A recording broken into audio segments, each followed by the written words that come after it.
साधक का सवाल है, उसने कहा जी आपने कहा है जीव मरने के बाद 5 जगह पर जा सकता है, वो कौन कौन सी जगह है? मतलब मरने के बाद जीव कहाँ कहाँ जाएगा, या उसको पता है क्या मरेगा जब कहाँ जाएगा, या कोई बता सकता है? इनका ये मतलब है। तो देखो भाई, थ्योरी को थोड़ा समझ लेते हैं। अक्के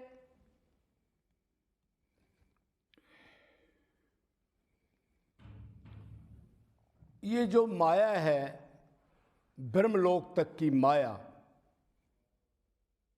माया का मतलब जब तक हम माया में है वैसे कर्मों के अनुसार कभी पृथ्वीलोक पर,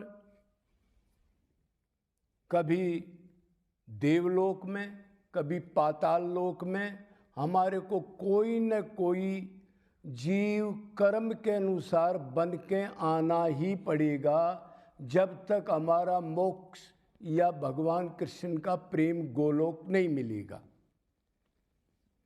तो इधर कहाँ कहाँ जाएगा? एक डिपार्टमेंट तो है माया का, एक डिपार्टमेंट है माया से ऊपर के लोगों का, जो जाके दोबारा नहीं आना पड़ता। 2 डिपार्टमेंट हो गए। अब जो ये माया का डिपार्टमेंट है, इसमें 3 चीजों में ज्यादा जोर दिया जाता है। 3 जगह जीव जाएगा। एक होता है तमोगुणी जीव, एक होता है रजोगुणी, एक होता है सतोगुणी। भगवान ने कहा है मेरी ये 3 गुणों की माया है,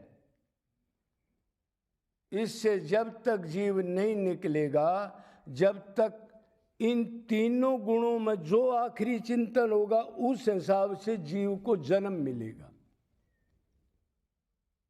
अभी देखो, अभी हमारा बेटा तमोगुणी है, हमारा दोस्त तमोगुणी है, हमारी माँ तमोगुणी है, हमारा नौकर तमोगुणी है, हमारा दुश्मन तमोगुणी है, और तमोगुणी वस्तु भी होती है, मांस है, मदिरा है, इस टाइप की शास्त्र विरुद्ध जो खान पान या भोग की सामग्री है वो भी तमोगुण की है। मरते वक्त अगर इन आदमियों में और इन पदार्थों में चिंतन रहेगा तो वो उस जगह पर जाएगा, तमोगुणी जगह पर। तमोगुणी जगह का फल है नरक।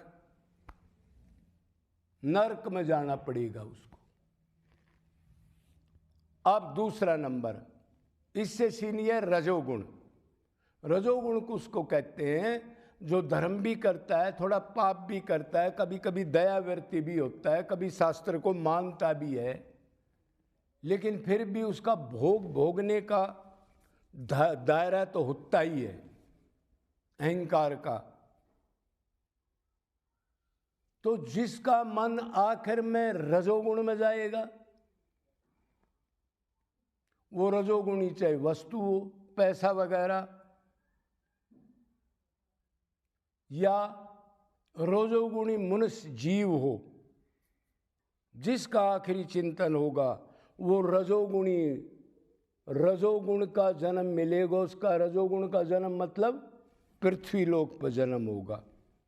वो चाहे मनुष्य का भी हो सकता है, पशु का भी हो सकता है, क्यों जिस रजोगुणी में उसका मन है, जिस आदमी में जो वो बनेगा उससे कनेक्शन होगा, उसका बेटा उसको बनना पड़ेगा, उसका पुत्र बनना पड़ेगा। अब अगला स्टेप लो, सतोगुण। सतोगुण उसको कहते हैं देवता वगैरह की पूजा, धर्म में नीति, शास्त्रों को मानता हो, यम नियम करता हो, धर्म पाप का ध्यान रखता हो, दान वगैरह भी देता हो, शास्त्र विरुद्ध का आचरण ना करता हो, जीवों के प्रति दया वगैरह हो, और देवताओं की पूजा यज्ञ वगैरह करता हो। अगर इसका सतोगुणी व्यक्ति के अंदर उन चीजों में मन होगा, जब प्राण निकलेंगे तो उसको क्या मिलेगा? देवलोक, स्वर्ग लोक। लेकिन ध्यान रखना, तीनों नश्वर हैं, तीनों दुख देने वाले हैं, तीनों का अंत है, तीनों का फल दुख है। बस दिखने में एक ऐसा लग रहा है, एक सोने की हथकड़ी है, एक लोहे की, एक चांदी की, लेकिन बंधन हर एक में है। गर्भ में लटकना पड़ेगा बेटा। मृत्यु, बुढ़ापा, रोग, अशांति पीछा नहीं छोड़ेंगी। तो ये भी नश्वर है, लेकिन होता ऐसे है। अब आगे चलो। अब एक ऊपर का, जिसका मन ऊपर जाएगा, जिसको कहते हैं मुक्ति, जो निर्गुण लोग निर्गुण की भक्ति करते हैं, उसको कहते हैं मुक्ति। तो एक तो वो कठिन है कलयुग के अंदर, कलयुग केवल नाम आधारा। निर्गुण के अंदर जिसका कोई गुण नहीं, रूप नहीं, लीला नहीं, आकार नहीं, बोल नहीं सकता, चाल नहीं चलता, हलचल नहीं कर सकता, मतलब एक प्रकाश का पुंज, आनंद का। तो वो तो कहने में ही कठिन है, सुनने में भी कठिन है। क्यों? ऐसे ऐसे नियम है। पहला तो नियम यही है, समदम, मन का कंट्रोल हो जाए तब निर्गुण के भक्ति का अधिकार है। मेरे ख्याल में तो पूरे भारतवर्ष में 2 आदमी भी नहीं होंगे जो मन का कंट्रोल कर ले। मन का कंट्रोल तो नहीं होता, अपनी ताकत से करना चाहे। मैं ही भगवान हूँ, मैं ही भगवान हूँ, अहम ब्रह्मस्मि वाले जो होते हैं, जो बेचारे लगे रहते हैं, अंदर कोई दीनता, दया, भगवान के लिए रोना नहीं आता, लेकिन लगे हैं। अनादिकाल से गुरु सिखाते रहे, निर्गुण है, निर्गुण है, उसकी भक्ति करो। तो हम इंद्रिय, हमारे पास आँख, कान, नाक, शरीर, हमारा मन इंद्रियों वाले भगवान में ही खींचेगा। जिसके पास आँख होगी, नाक होगी, लीला होगा, चलता होगा, फिरता होगा,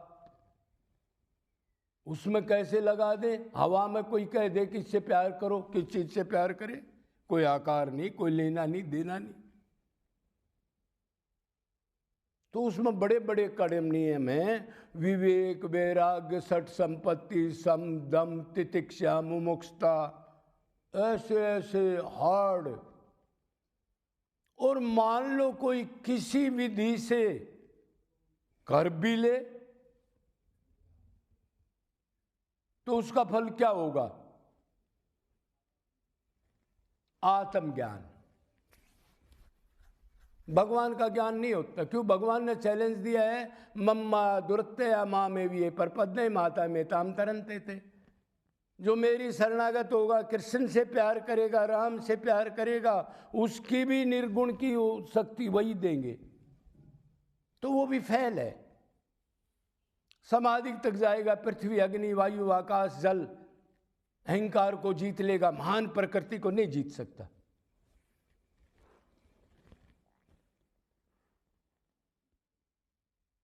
तो ये उधर चला जाएगा। हाँ, ये चला जाएगा तो फिर दोबारा नहीं आएगा, सदा के लिए आनंद में पड़ा रहेगा।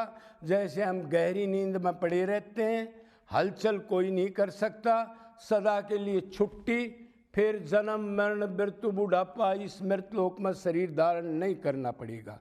उसको कहते हैं मुक्ति। अब एक जगह और है जो टॉप है, गोलोक, बैकुंठ वगैरह।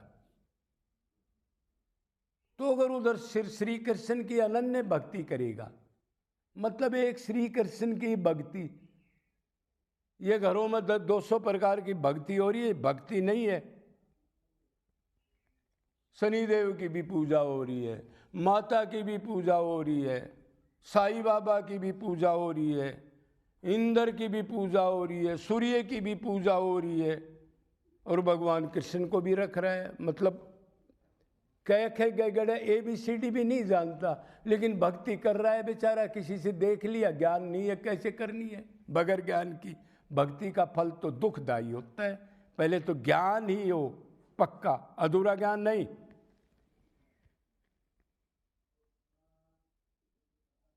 तो वो अनन्य भक्ति हो, एक की भक्ति हो, निरंतर हो, गैप नहीं हो और निष्काम हो, कुछ नहीं मांगे, उसका प्रेम, उसका सानिध्य, उसकी सेवा, उसको सुख कैसे मिले मेरे इष्ट को।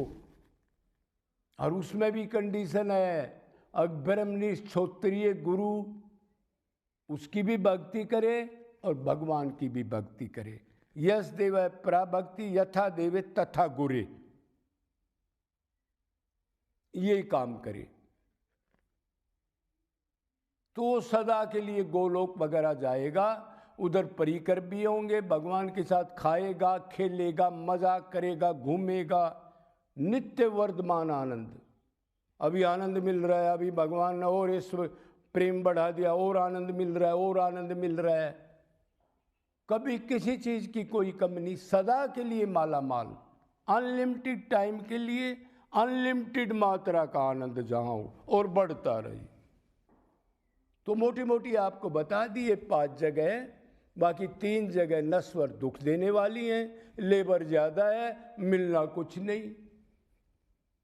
क्यों, जब तक जन्म मरण लगे है तो भगवान ने कहा शरीर दुखालय है अर्जुन, कोई भी शरीर हो, मृत्यु, बुढ़ापा, रोग, शांति है, तृप्ति, दुख, ईर्ष्या, पाखंड, जलन, नहीं जा सकते भगवान की भक्ति के बगैर। टिक्का, बिंदी, माला, कंठी तो लाद लेगा, 10 फुट के बाल भी बढ़ा लेगा, लेकिन अंदर क्या होगा मन की हालत, इसका कोई पता आता नहीं है। और भगवान कह रहा हूं मैं तो मन की ये नोट करता हूं, ये नोट ही नहीं करता जो बाहर का आडंबर है। तो इसलिए भक्ति ही करनी है, लेबर करने की कोई जरूरत नहीं है। भक्ति आसान है, किसी भी अवस्था में भक्ति करो, बगैर नहाए, बगैर बैठ के, कोई नियम नहीं, कोई आसन नहीं, बाथरूम में करो, किचन में करो, चलते फिरते करो, खेत में करो।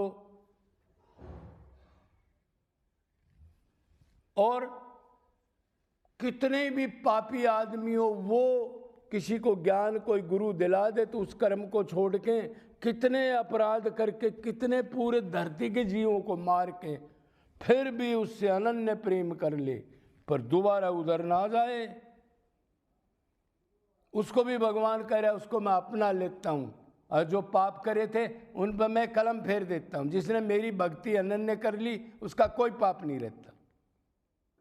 जिसने देवताओं की भक्ति नहीं करी, माँ बाप की भक्ति नहीं करी, तो मैं जवाबदार हूं ना। मेरी भक्ति कर ली तो सब की होगी, जड़ चेतन, नदी नाले, पशु पक्षी, सब की होगी। कोई डरने की बात नहीं, कोई पैसा नहीं लगता, कोई नियम नहीं, रात करो, दिन करो, उठो जब करो, लेटो जब करो। हाँ, ये जरूर है एकांत स्थान हो, प्रेमियों का स्थान हो, गुरु की शरण में रहता हो, घर में इस टाइप की भक्ति करेगा तो वो टूटती रहेगी। वातावरण खराब है, तरह तरह के परमाणु होते हैं लोगों के, एटमॉस्फेयर खराब है, उधर नहीं बढ़ेगी। क्यों, भक्ति तो एकांत में अच्छे स्थान पर और प्रेमियों के अंदर होती है।